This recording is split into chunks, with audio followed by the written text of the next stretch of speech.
They really did finish her off. Now, what are we going to do about our plan? Bird flies in. Huh? Woo, woo, woo, it's a Moogle. Oh, okay. That was recording. Hello. This is Sight Avery here, and I am with my friend IanWaffles. And we're here to talk about Weathering with You, the latest film Indeed. by director Makoto Shinkai of Your Name fame, in addition to, what is it, 5 millimeters per second or whatever, and also Garden of Words and other pretty films like that. Yes, other very pretty films. Yes. So, um, just to go, but I know you had something to say right before we started, but real quick, what are your thoughts on Your Name? Your Name is a film by Makoto Shinkai that I have not seen. Oh, okay. Well, This is okay. the only this is the only Makoto Shinkai film I have seen. Oh God. Okay, so that changes things quite a bit. Is he a good director? I wouldn't know, honestly. I've only seen one thing he's made. On a recommendation, and you said it was a 6 out of 10. Um, I bumped it to I bumped it to a seven. okay, I okay. thought about it more. I bumped it to a seven. That's kind of what happened with me, but it might go higher. I don't know. Um, Six is still above average. It it means that hey, is. what it means hey, you watch it, you bring the fam, and you go, hey, I didn't have a miserable evening. Maybe I got a life lesson or two, and then I forget it when I go to work tomorrow, and that guy at the job just makes me angry. But you know what? You felt good for a time, okay? Yeah, it was a momentary reprieve. So I have seen Your Name, and I've also watched like an hour of 5 millimeters per second, and I thought that one was boring as fuck. Then you had to go Um, walk the dog. You just didn't get back to it. That's the only reason. yeah, sure. It definitely just wasn't really boring or anything. Right, Um, right. Not that I yeah, would know. that's the one about. It's basically like long distance relationships are hard. The movie, Yeah. which is whatever. I just couldn't connect. I'm a virgin. What can you expect? I like anime, so comes with the territory. Anyway, um, and then Your Name. For a while, it was in my top 10 movies of all time, just because it's so beautiful. Yeah. But it has kind of been bumped down. I still really like the movie, and I do appreciate what it's doing, but I can't call it like a top 10 movie for me anymore. Okay. I would consider it probably. I don't know what I gave it on Mal, but in my current mood, I'd probably give it like a seven, strong seven to a light eight. It's a good movie. Yeah. Cool. As for Weathering with You, I have no clue what my score is. Because you've just been mulling it over in your head these past few Yeah, days. I need to finish my second watch through to really get. That's what I'm hoping this podcast is going to do. It's going to let me get a better handle on my feelings for it. So we'll Yeah, well, I see guess how. we can. Yeah, go ahead. Go ahead. Well, I guess yeah, we'll just see how it works out. I guess. Um, Yeah. but for those that don't know, Weathering with You is a movie about a young boy named Hodoka, who leaves his island home to come to Tokyo, and he's taken in by this guy who has a really hot niece. Um, and he meets this girl. Unrelated. Yeah, unrelated. Oh In case no, you needed sorry. a reason to watch. Yeah. Um, who is like a gigantic tease throughout the entire movie. But he also meets this girl who I guess is the secondary main character. Although we both know it was the Chad younger brother. Right. Well, yeah, but we'll get to him. Let's not leave his Chadley amazingness to just a summary. We got to get Right. into him proper later. Exactly. We do. Anyway, he meets this girl named Hina who can control the weather. Basically, it's By rain. praying. Yeah, it's raining a whole fuck ton in Japan, and she can pray, and then it will become sunny in a select area around her. So eventually, they start a business together where she uses her powers to make some money because she's trying to support herself and her younger brother by herself. Hmm. And eventually, of course, all things come crashing in. The police are after Hodoka because he's a runaway and because he was spotted with a gun. And Hina is underage and living alone, so they're going to call Child Protective Services. So they run away, and she disappears because of plot. And then so because of plot and that she's a human sacrifice. And so the weather is back to normal. It's sunny out, but Hodoka says fuck that, and he goes and he gets Hina back, and then Japan floods over the next 3 years. And then the moral of the story is, well, you know what? Stuff be messed up anyway, so just deal with it. We're gonna keep living our lives. I guess. But I disagree, but we'll get into that. So, on my first viewing, I almost gave up an hour in. Uh-huh.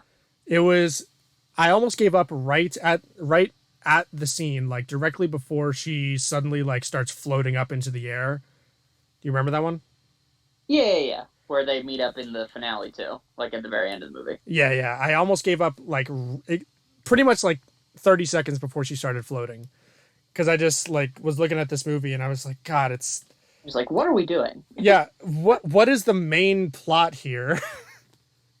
Yeah. I just couldn't find it, and then I'm happy I stuck through it because now I have a really interesting film to talk about. Yeah. But yeah, that was my watching experience. What about you? Yeah. My watching experience was I sat down to watch it and I was really engaged the entire way through. I just liked hanging out with everybody. Um, my biggest thing was mostly just that there was never a moment that like grabbed me as like, whoa, that's like a crazy moment. Despite how beautiful the movie looks, I often just have this thing where like if you just consistently look at whatever level it is you're outputting, but you don't have like the like money shot moments every now and then where you really like flex how good you are, then to me it just kind of blurs together. So like the movie, it's like, yeah, it's really pretty. Like if you showed it to me, I'd be like, yeah, look how gorgeous that is. But while watching it, I wasn't appreciating its beauty until, as you kind of pointed out to me, it's kind of all leading to that one money moment, the big moment at the end, where Yeah, that's where like everything comes together and you're just like in awe. Because otherwise the movie's pretty low key, despite the fact that like we're running from the police a lot and like there's like crazy weather stuff going on. But it's pretty chill, honestly. Like that was one of the things that I think kind of held me back from really connecting to the characters is they're talking about like, oh, he's a runaway and the cops are after him, or like, oh, she has to work all by her lonesome and like raise her little brother and stuff like that. But everyone's pretty chill about it. Like the only like whenever they're like, we have to run from the cops, they don't seem like terrified, if that makes sense. Like, oh, they're gonna take us apart. It's just like, oh crap, we're gonna have to like run from the cops, huh? And then they do that. are you talking about Hina and the Chad? Yeah, and the Chad. Yeah, and it's probably because the Chad is there and he kind of deflates any tension from any scene, which isn't his fault. Like they should have hired him to be in this movie if he was going to be that Chadly. But that's on them, I can't take you seriously when you call him the Chad, dude. But we can Let's keep just going. let's. Um, Let's talk about the Chad his, unless there's anything else in this movie worth talking there about. Am I is right? there is a lot worth talking about, but we could talk about the Chad for a while. So Hina has All a right. younger brother, and he is the biggest Chad I have ever seen in a fucking anime movie. He's like what? He's like a first grader or He something. he is. I think he's like almost out of elementary school because I think he's in middle Okay. school after the 3 year time jump. Um, Okay. but he gets all the bitches. His Uh, first scene is basically him on like a little bus, and our main character boy, like he's doing all like the crazy, main character boy things, taking all the risks, but he's got like no social, goodness as far as that's concerned. But even his though first he's scene with, living with the hottest niece I've ever seen. I know it's unfortunate he never picked anything up, but but the Chad, we meet him, and he's on a bus, and he's just talking to this girl, and he's like, heck yeah, let's hang out after school. And it's like, oh, and they're like, oh, you're so funny. She gets off the bus and the main boy is just like, oh, what it is to be young or whatever. And then a second girl gets on the bus and is like, hey, Chad, how you doing? He's like, what's up, babe? Yeah, he And he was just like, starts "Oh talking man." to her. Yeah, she was like, "Oh man, I'm so glad I got you on this bus." Like they And are he's like, chasing oh. after her, Yeah, or they're chasing after him. Oh my yeah. god. And And it's to the the point where the main character boy calls him senpai because he just despite being realizes how like much of a 6 years chat he older, is. he is Yeah. such he is such a Chad. And we were laughing about this in chat earlier today. He is such a Chad that when he is like essentially like under house arrest in like this preschool or whatever Yeah, by the police. by the police, um he has his ex, because he has exes, he has his ex come inside and they swap clothes and wigs so that he can And cross dress and escape the police's custody so that he with can a help dummy main girl. character.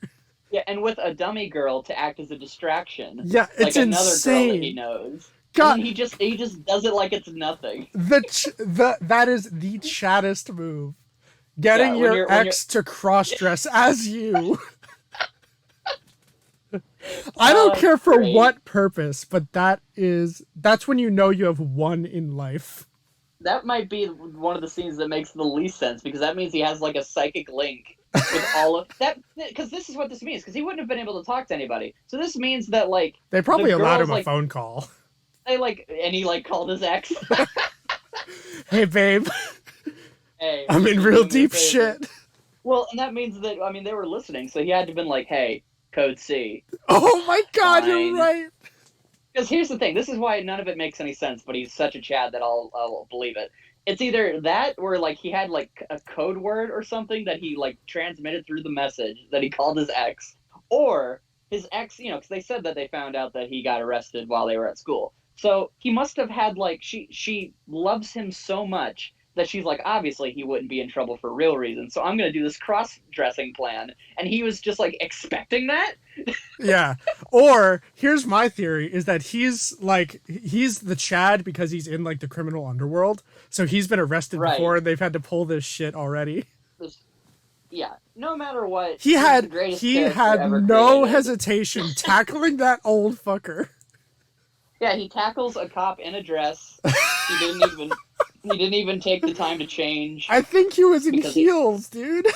yeah, which means he just sprinted here and he just like there was no time to stop because he was gonna go save his sister and and he's like such a Chad that he doesn't even get like fooled by the whole thing. It's like, oh, I don't like the new guy in town, talking to my sister. I should be the only guy in her life. He's like, who's this weirdo? And then as soon as he's like halfway decent, he's like, so you're gonna date my sister, right? And if you're gonna, like, we got to talk about how you're gonna do it because I'm a Chad. And he's like, Yeah. dude, you're so cool. Like, Yeah.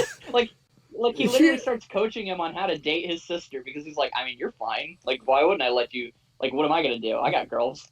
yeah. Oh, and he's the biggest Chad because he has known this kid for less than 5 hours or whatever, and he Yeah, automatically agrees. I'm going to dress as that weird ghost thing so that I the can help my Teru sister. Bozu. Yeah, so he can help his sister. But I think the chaddest thing of all, you get the girls, like whatever, that's basic Chad stuff. But here's the real Chad move. The real Chad move is that they go on a date with the main character's boss because he's going to like he orders the main girl to make the sun come out so that he can hang out with his daughter because Yep. the his boss, his daughter has asthma and then his mother-in-law or his mother is keeping him away from her because he smokes and she is just not a good influence around her. He's kind of washed up too. And so Well, he the can only reason he really can, like, yeah, go ahead. it's the combination of his smoking and the bad weather And the which bad is why weather. he can't Yeah, see yeah, him. yeah. So he gets a nice day and the brother gets Chad gets brought along. And so Chad's there and the little girl obviously falls in love with Chad, wants to hang out with him and have fun. Yeah, yeah. And Chad being the chadliest Chad, he decides, you know what? Because I know that my future brother-in-law wants to ask out my sister. I will not only leave the situation, but I will manipulate the circumstances where I will still hang out with this little girl who clearly wants to spend time with me. Go on a nice little dinner date with her and the family. That way, my future brother-in-law can hit on my sister and then come home and be like, "What's up, bro? Did you do it?"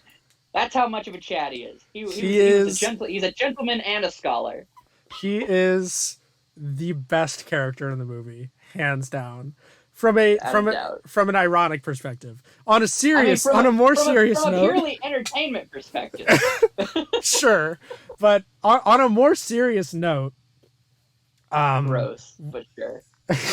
what did you think of the main character? Because I've read some of the consensus, at least on Reddit, Yeah, about the main yeah. character, and they all hate his guts. Really, I never Yeah, hated him at all. Yeah, I thought he was just boring. they thought he was extremely selfish, and Uh huh. and I guess they just didn't like that, and they thought that he just made all the wrong decisions, and they hated that he like kept the gun. They thought that was really stupid. Okay. I mean, I So thought everything he did, like, I think the thing that makes him pretty realistic is that he gets his life advice from Yahoo Answers. that Like, that felt, that was the best worst product placement I've ever seen. yeah, but I really liked it as far as characterizing him because I've totally, like, had moments where, like, I mean, I do this all the time where in life, instead of going to the adults, I'll just be like, I have my phone. And because his boss gives him, like, a card at the start to where it's like, hey, if you want to, because he meets him on a boat before he gets to the city. He's Yeah, like, hey, if you want to come work for me, I can give you a job. And he's like, hey, I'm my own man. I'm gonna do it on my own. And so, just like him in my own life, instead of going to the adults for basic answers, I too go to Google and just ask the internet because that's the logical thing to do. yeah. In this day and age, I think what sells the character for me, especially on a second watch through, is even before he gets to Tokyo and he goes through all this shit, he already has bandages, right? Yeah, So you get the feeling that he comes from a rougher kind of, maybe not even violent, but just like, I don't know, just a rougher life, right? Like you don't know if he's like, regardless, it paints him as scrappy. yeah. So you get the feeling that there's, it's not just like a typical teenage, like I don't want to be near my parents, like I want to be independent. I get the feeling it's not just that. It's more like he's trying to get away from a bad situation by his own Yeah, hand. and yeah, exactly. And I just thought that the reason it just kind of worked out for me or whatever is that yeah, like I can even if it's a dumb idea to not take that guy's offer initially, like it's respectable that he's like, oh, I'm gonna try to make it on my own. He like sleeps in the streets for a little bit, and then eventually he swallows his pride and he does it. And it was nice to just kind of see him struggle and try to do all these things. He comes Yeah. up with the Sunshine Girl business. He's not like a jerk or like I can't remember any moment where he seemed like dense in the sense of like you're frustrated as the audience because like dude, isn't it obvious this is what's happening? Like I never really felt that, so I just thought he was fine. Yeah, I definitely agree. Um, Now, is he like any kind of great shakes? No. Um, you know, No, it's the which is same one of my thing. problems with the movie is just that I couldn't really connect to anybody. I could only admire the Chad, but that was it. It's I could the never try to be the Chad. it's kind of the same problem with Your Name and a lot of other Makoto Shinkai movies, where you have an interesting concept and then he kind of tries to make characters fit in with that, um, And if instead you're of, not down with the concept, then you're not yeah. engaged all the time. Yeah. Yeah, and I was pretty engaged with both Your Name and Weathering with You, all things considered, for a while. Okay. But and especially on a second watch through, there are certain things that I can definitely appreciate about the kid. Number one, we see that he's a hard worker, right? Like he doesn't Yeah. just try and skate by off of like luck or begging or anything like that. You know, And he improves too. he improves. He definitely works hard. He's not above doing the grunt work. Yeah. And I do appreciate, especially in that first montage, the genuine connection that's built up between the three people at the publishing company. Yeah. So I definitely appreciate that. It really, I don't know. It's just the familiarity between all the characters really is pretty top tier. Like I was mentioning, the Chad, like being super cool to just dress like an idiot to help her sister, maybe, or to help his Yeah. sister. Yeah. And then immediately when Hina's like, no, she to the chat is like, you fucking idiot, Hodoka. Like he is not like there's already that connection between them, where they Yeah. can be like, you're an idiot. Yeah. Why didn't you do it? Yeah, she's like, Yeah. I Like, yeah. told No. you I she mean, wouldn't go for it. yeah. And then, and then it's the same thing with Hina and Hodoka. I actually thought their connection was the strongest, as it should have been. Yeah. It's cute. Yeah, it was cute to where like they didn't come together because of, let's put it this way. A lot of times in stories, especially anime stories, the guy and the girl are brought together specifically because of their attraction to each other or one's attraction to the other. Um, or at least that is made very very clear very very early That on that's in like their that's like the apparent kind of that's attraction. yeah Yeah. that's the, Connection point. or maybe a better way to put it is that is the clear intent by the author of eventually Yeah. they're going to get together, or that's going to be a major plot point. With I Yeah. liked how in this movie it just started as, oh, she gave him a burger because she felt bad.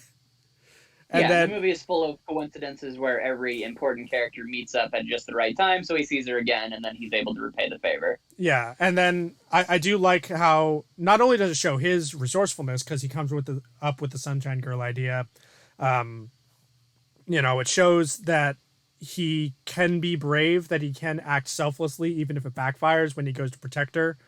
Um, and I do like how he doesn't go there with the intention to woo her.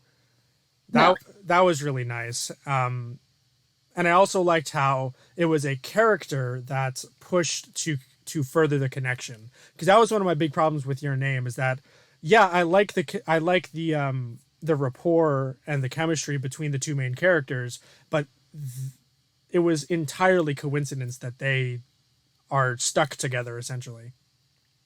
Uh-huh. Um, so I did like that he had to push to continue having that connection with her, and I liked how it evolved naturally to where like, yeah, he may have had an attraction to her, but first and foremost, he wanted to help her get by, right?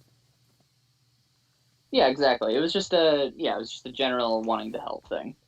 Um, And to the point where I didn't even really notice, I didn't really actually even register a moment where it went from that to attraction. Like by the time he was in the attraction phase, it felt like we had always been there. But yeah, when you were explaining it to me, I was like, oh yeah, he wasn't initially about that. He was just trying to help. That's yeah, really, I think that's good. yeah, and then I think Hina is the most interesting character in the movie because, and this is where I'm going to disagree with you on the message.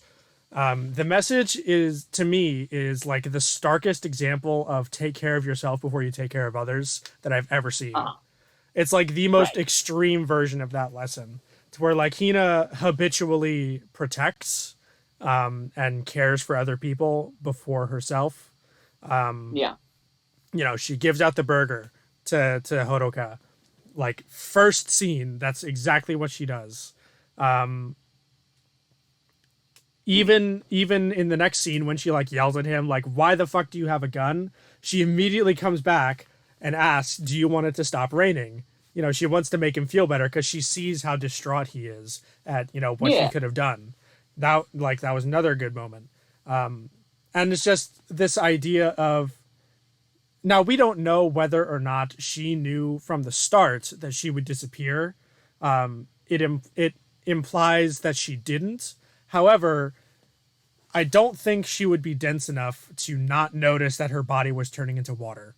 So Yeah.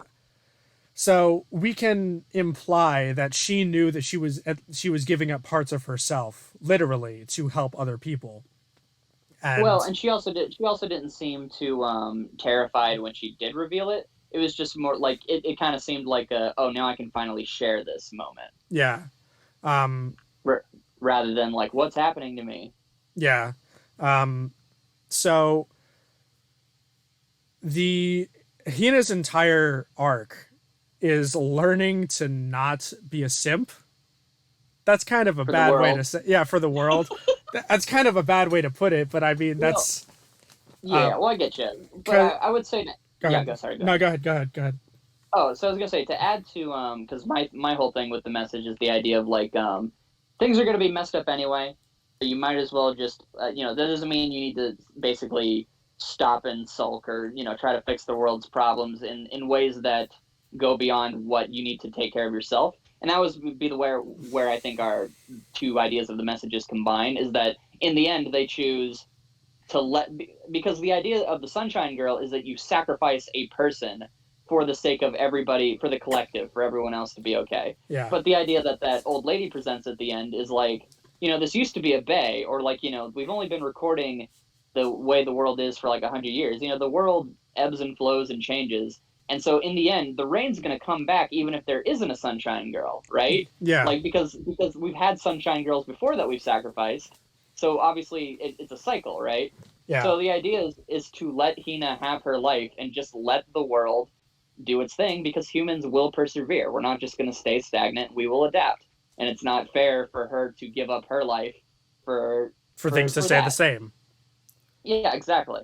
So I think that's where kind of the two messages combine Yeah. in terms of what it's kind of trying to say. Because the real big moment for me of the movie, like where it kind of felt like this is the message, is when he goes to visit the last Sunshine Girl offer that was that old lady that he had to go Yeah. find, Yeah. and she's like to me it's not really a bother.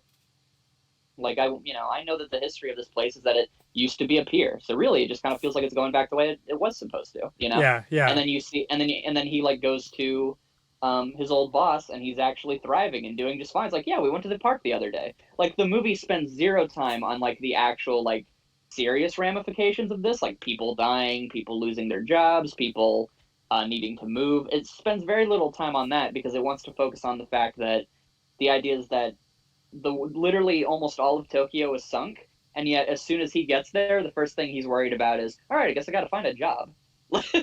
Yeah. Life moves on. I also Yeah. think what Sorry. that it's okay. It's okay. I think also part of what the grandma speech implies is that even if she would have given herself up, another disaster would strike, whether it be the rain eventually coming back or, something else like, you know, like you said, the world's going to stay insane and it's going to, just be hell. So we might as well try and make our immediate surroundings a little bit happier. Better. Yeah, and it's not about just like accepting like misery. It's about thriving within the circumstances we can't control. Yeah. And it's not like And because it's yeah, yeah, go ahead. and it's also like is it worth it to essentially give up your autonomy because Hina Yeah, is still alive even when she gives herself up. She's just stuck in purgatory. That is yeah, so nightmarish, by the way. yeah. That's terrible. Yeah, but is it worth it to give up your autonomy in order to make the people around you happy? And this movie's conclusion is no, you need to be your own person. You need to live for yourself. At least the things that you care about that because obviously I'm sure that she went back and took care of her brother. She wasn't like, and now I'm gonna live free and do my own thing. Like Yeah, it's not opting for like complete selfishness. yeah, yeah, yeah, yeah.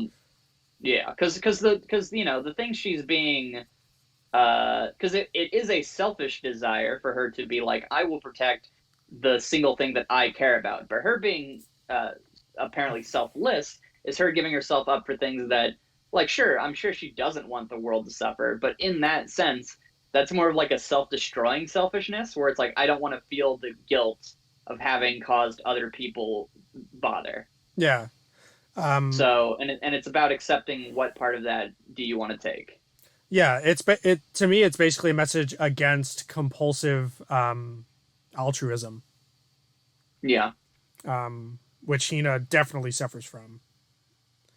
Yeah, because if you want to help everybody, well, eventually something's going to give, and you won't be able to help the things that you actually care about if you're already drained. Yeah, yeah, yeah. And we see that it's not like she doesn't care about the world after she comes back. We see Yeah, her in the 3 year after the 3 year time gap. She's still praying, right? yeah, She's still praying for things to get better. Um, but what else to talk about? I guess the dad, the boss guy. Yeah, What I the just fuck was liked his him. name? I thought he was a yeah. I don't remember his name. He, Yeah, go ahead. I do like him. Um, that's all I got. I appreciated that he was like I appreciated the moment at the end where he did decide to help out main character boy because Haruka because he was like because he came there basically to try to continue to be the adult because even though he told him like all right kid you got to leave if the cops find out I took you in then I'd get in trouble and I can't be with my daughter and honestly I think that that's the right move. you know Logically speaking, but this is a Makoto yeah. Shinkai movie. Well, but what I would say that's kind of neat about it is that the movie never seems to demonize him for it. It's just that he's too good of a person to, because he starts like drinking again and like trying to like dull the pain because he did care about that kid or whatever, and he Yeah, can't but help yeah, himself. He can't help himself, yeah, he but starts help out. drinking and smoking again because he had to kick out Hodoka or else they would take away his daughter for good. Yeah, and Um, so he felt real bad about it. So, but I like that in the moment when he came back to help him, like he didn't immediately come there to get him away from the cops. He was just like, dude, like you're a kid, like we can be adults about this and help you out. And obviously nobody believes him because it's it's all magic and stuff. And he's like, she went through the portal upstairs in this abandoned building. You got to believe me.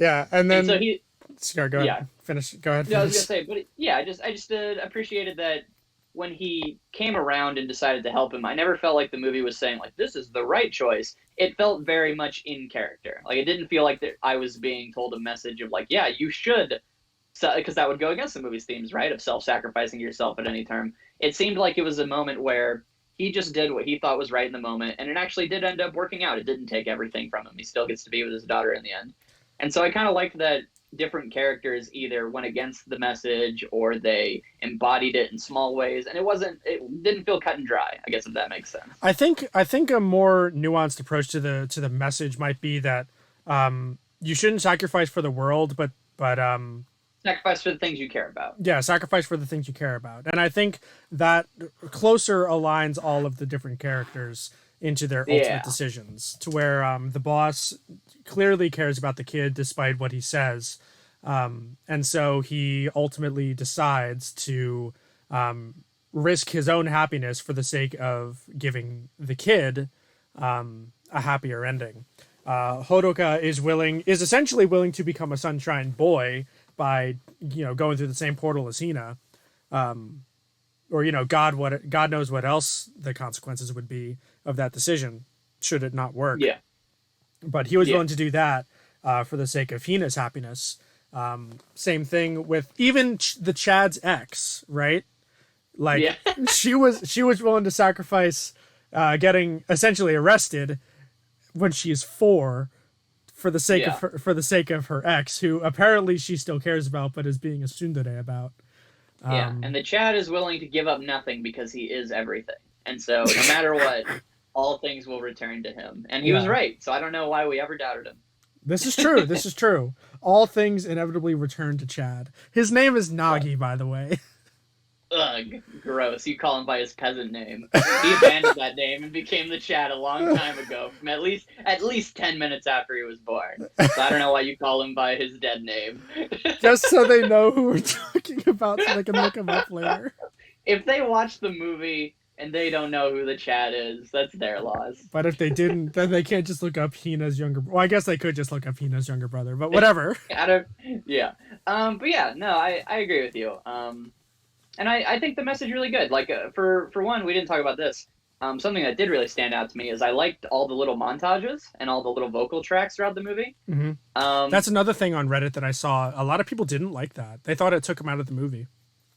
well, they're I dumb. So yeah, it's fine. I highly disagree. I was gonna say, like, yeah, it's a goofy they're goofy montages, but this is a goofy movie about a girl that can change the weather. Yeah, well, and a lot of them are for these goofy little kids who are just trying to figure life out or whatever. Like, it's not that serious. And like Yeah, I said, whenever like the serious stuff does come up, quote unquote, like like, oh man, we got to run from the police. Like it really doesn't feel all that.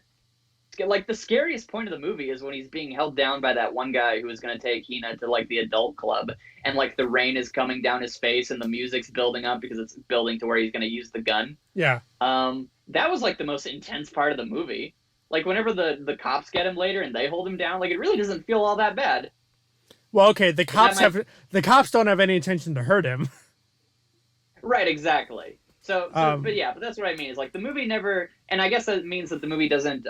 Surprisingly, it doesn't really feel like it gets too much into melodrama. I guess because because they're not like, oh no, they're gonna take me away from the Chad, and what are we gonna do? They're just like, well, that's not good. We're gonna have to deal with that. And he's like, well, let's run away. And they're like, good idea. They don't even say that. It just hard cuts to them in the storm. Yeah, they just do it. And it's like, yeah, like they're wandering around and they're cold or whatever, and they're like looking for a place to stay. But again, it doesn't then play like the sad music video music for that. It's just like kind of atmospheric and kind of like, oh, things are getting a bit creepy out here. It's snowing. Yeah, I do like how, with the exception of the first time he uses the gun, the movie doesn't really add a lot of visual weight to the negative moments.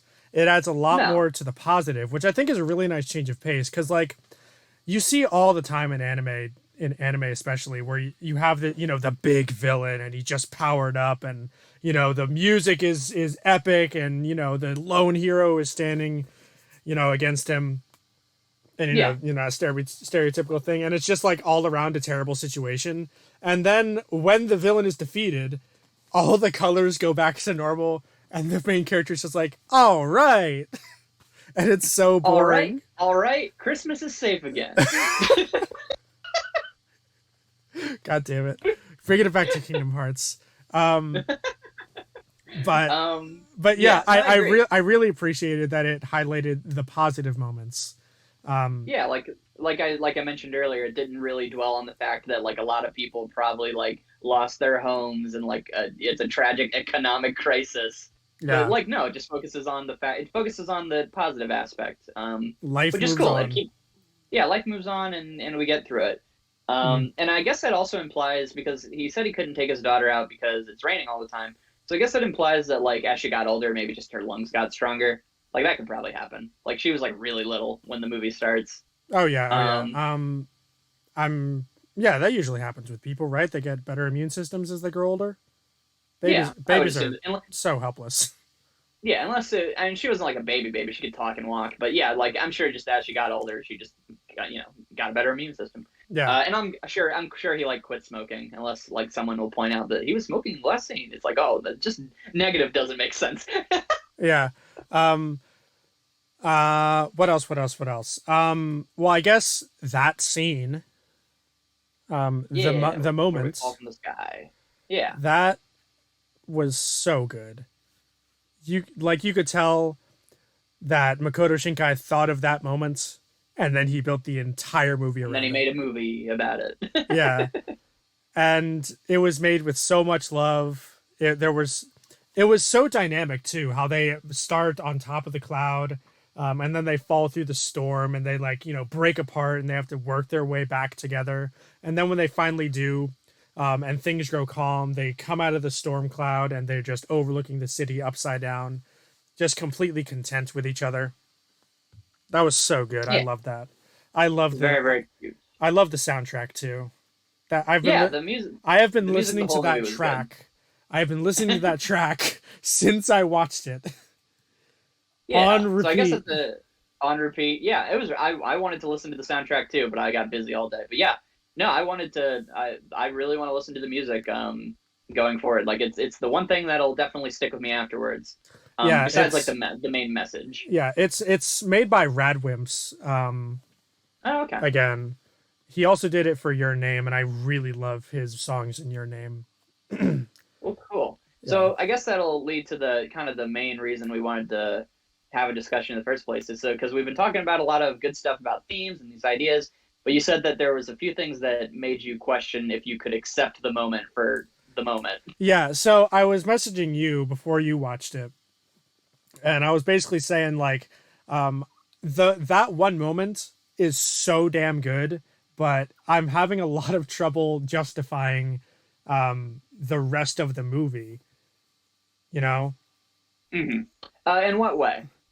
Just in Because terms of like feeling it, maybe it's aimless, or what do you mean? it's okay. So upon my first watching, I did think it was very aimless. Like I thought that the first 20 minutes could have been cut, or at least heavily reworked and truncated to kind of get to the Sunshine Girl part, and then they could have focused on that because that was where the main conflict came, where she had to disappear, right? So Yeah. that was my initial thought, and then I was watching the movie again. I watched about the first half hour up until the montage of the Sunshine Girl, I think, and I need to finish. But I was watching these scenes, and I'm like, okay, we see that Hodoka starts at rock bottom, right? Yeah. And then he slowly works his way up. So I think the idea of that first little bit is not only to give the audience kind of a feel good moment where we see that, okay, he's turning life around, things are getting good finally. Um, it's partially for that, partially to build the connection between him and the boss and the niece, because that's important for why they would risk their own well beings for him in the To help climax. him out in the climax. Yeah. Um, but I think the most important thing is to show where he started, because that is exactly what he is risking going back to by running away from the police and trying to rescue Hina at the start or at the end. Yeah, Um, and the one guy even says as much, where he's like, "Dude, we can just take you home. You don't got to make a big deal of this. You're just a kid. But if you keep doing this, like you could lose all that." yeah. Um, so I think it's just my phone just went off. Um, so I think that and the whole rest of the movie is essentially maximizing the dramatic tension of that moment Yeah, and the build up to it's it. all vibe setting.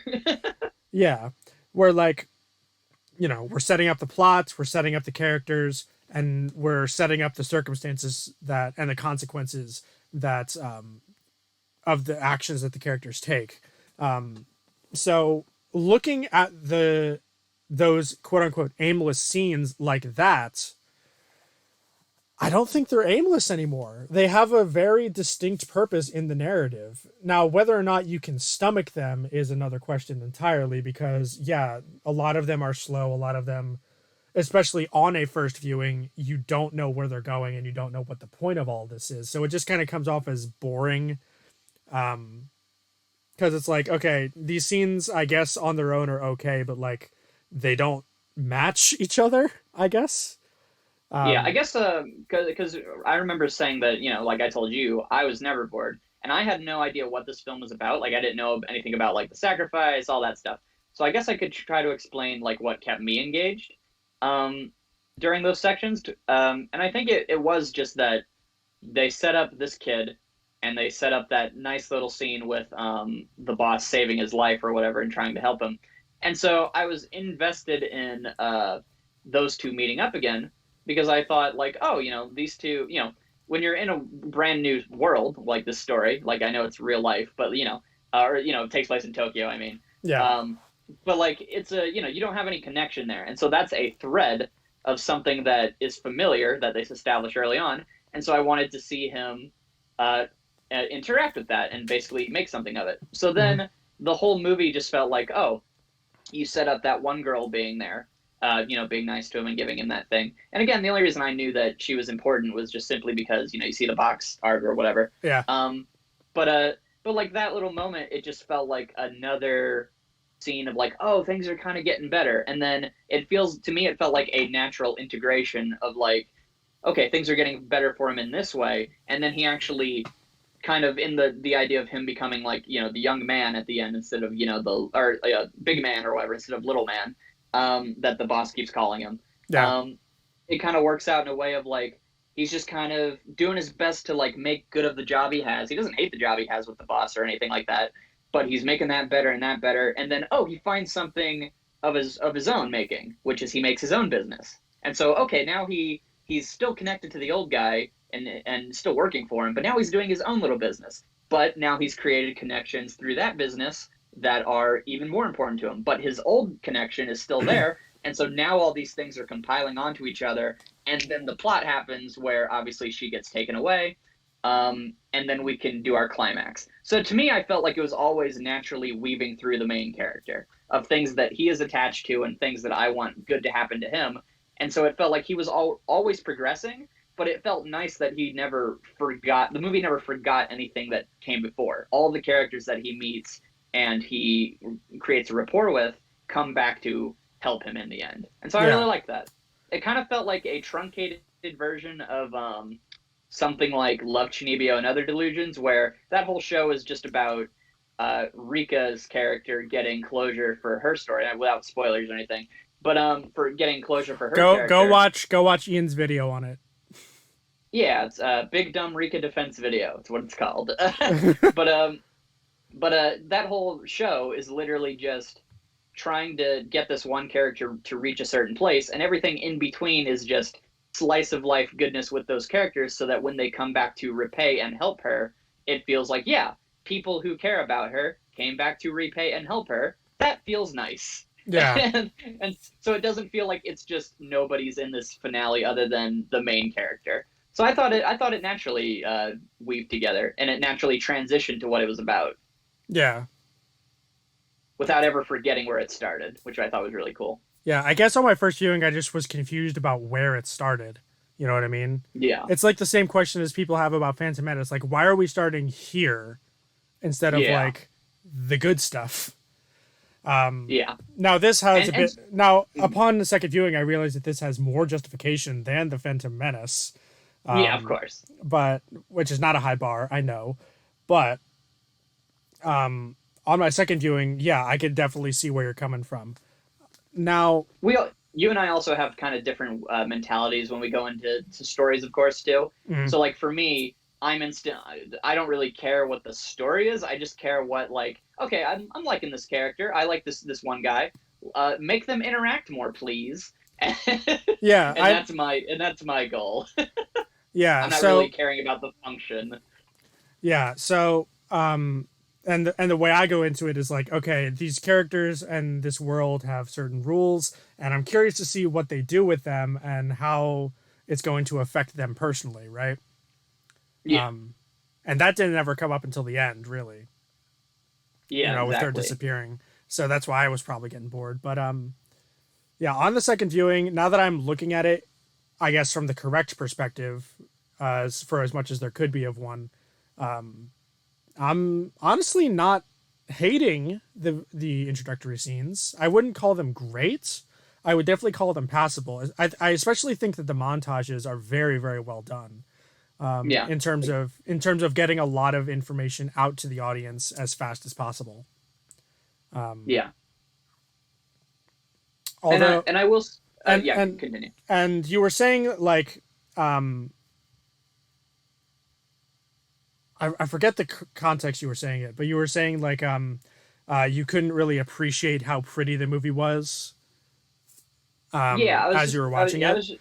Like a general thing like that. Yeah, there is the money shot that is obvious, but on the back of the box art, I think they, judging from the back of the box art anyway, I think they wanted that scene where she was like in the kimono on top of the building.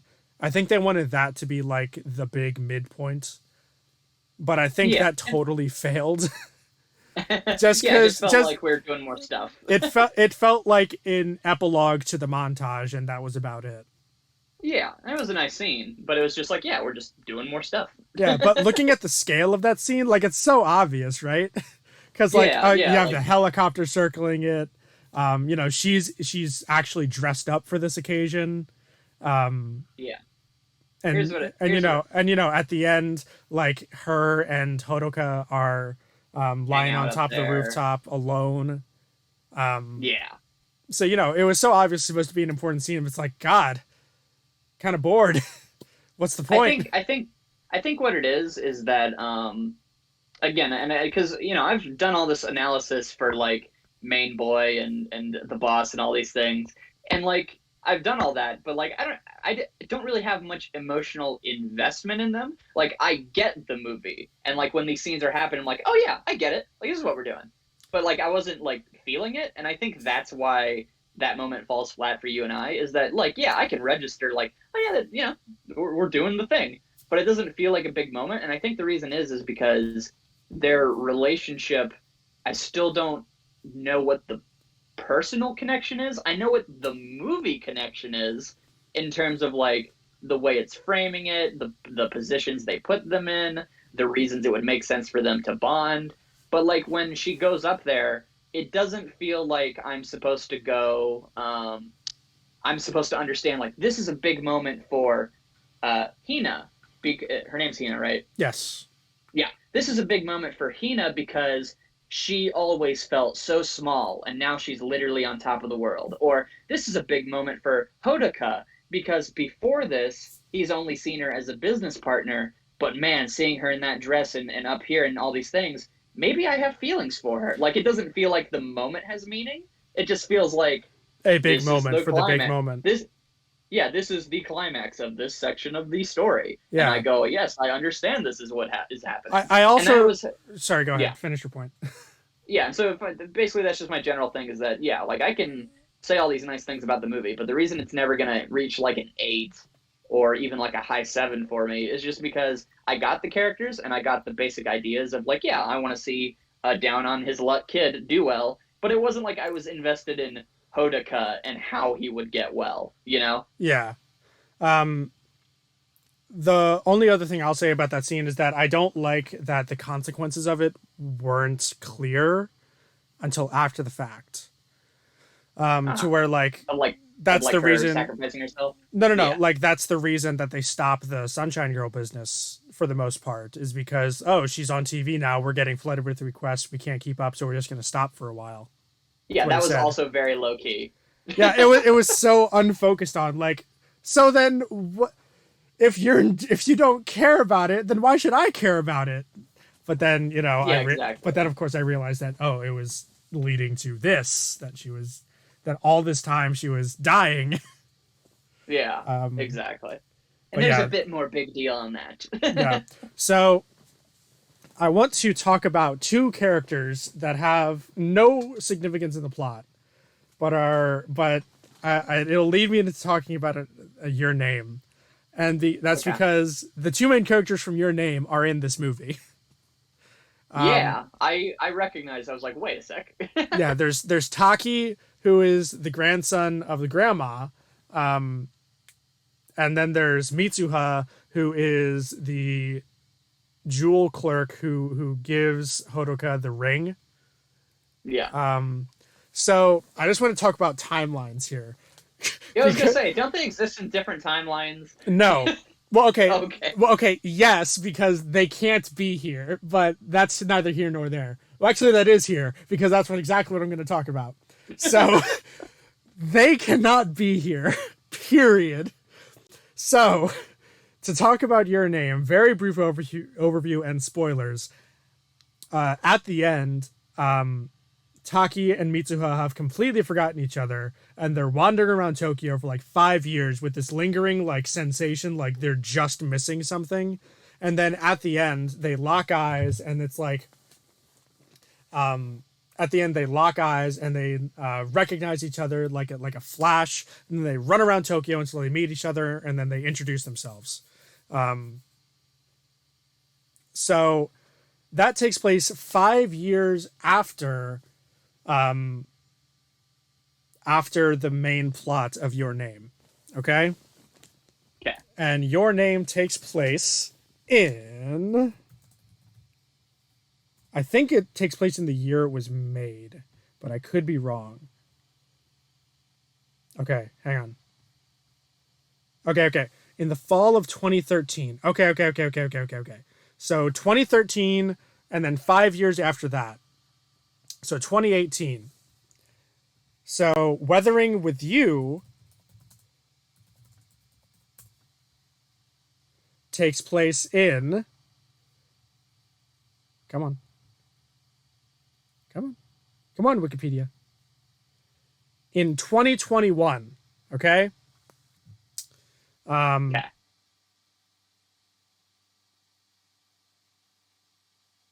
Wait, hang on. I think I have my timelines wrong. Give me 2 seconds. Hang on. Computer, please. 5 years later. Um,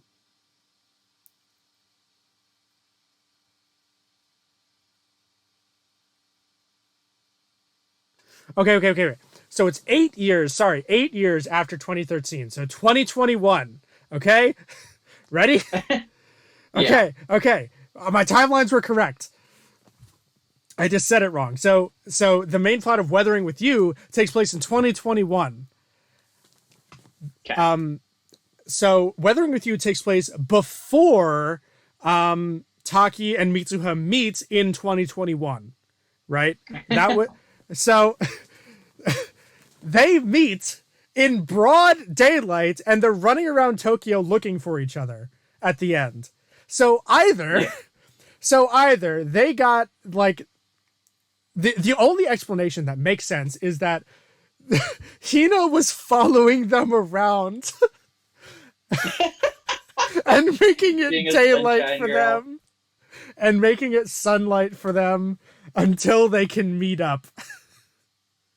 That is the only explanation. Because otherwise, like, how is it sunny in that scene? Um, and Uh, then it's so, and then this is even better because another disaster strikes them because in that movie they're trying to like save a town from like a meteor falling on it. So they narrowly avoid that. And then, oh, whoops, I guess Tokyo is flooded now. So they just cannot fucking catch a break.